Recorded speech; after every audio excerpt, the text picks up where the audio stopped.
A75 के बारे में मेरे पास क्या अपडेट है? A75 कैमरा क्या इस साल भी आएगा कि इसी तरह से झांसा देते रहेगा, कभी बार्सिलोना इवेंट को लेकर या फिर कभी नवंबर की अनाउंसमेंट की बातें को लेकर? देखो, A75 कैमरे की जो सबसे बड़ी जो मुझे तकलीफ ये है कि इन सारे रिव्यूअर्स को ये जो रिव्यू यूनिट से नहीं भेजे जा रहे हैं। खासकर आप टोनी नॉर्थअप की कल रात की वीडियोस को आप चेक करो, वहां पर उन्होंने क्लियरली कहा है कि भले A75 आ रहा हो बट हमारे पास इसकी रिव्यू यूनिट्स नहीं आई, जो कि बहुत कंसर्निंग बात है। ऐसा कंपनियां तब करती हैं जब कहीं ना कहीं स्पेसिफिकेशन में कुछ एक कमियां रह जाती हैं और उन्हें कहीं ना कहीं कुछ एक डर सताता है कि भैया कुछ एक ऐसे मुंहफट रिव्यूअर्स के पास हम ना भेज दें जहां पर हमारे कैमरे की जो इनिशियल रिव्यू है, जो प्रमोशन डे या अनाउंसमेंट डे की जो रिव्यूज आती है उसमें ही वो पोल खोल दे, तो कहीं ना कहीं एक नेगेटिव इम्पैक्ट आ जाएगी। तो इसकी जो अनाउंसमेंट है, इसका जो समीकरण बन रहा है वो नवंबर के महीने का बन रहा है कि अपना A75 भी नवंबर के महीने में आएगा। जो कोलाहल मची कि किसी के पास रिव्यू यूनिट नहीं जा रही और किसी के पास जा रही है, उसका मेन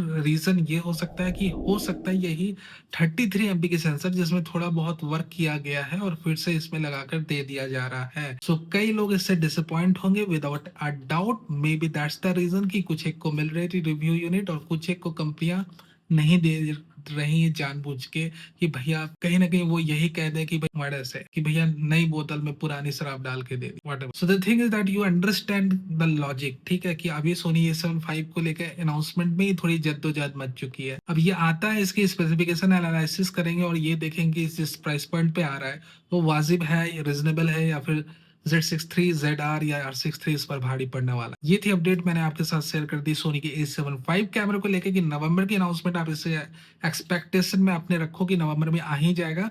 इसके ऊपर कोई अपडेट आती है तो हम जरूर आपके साथ शेयर करें।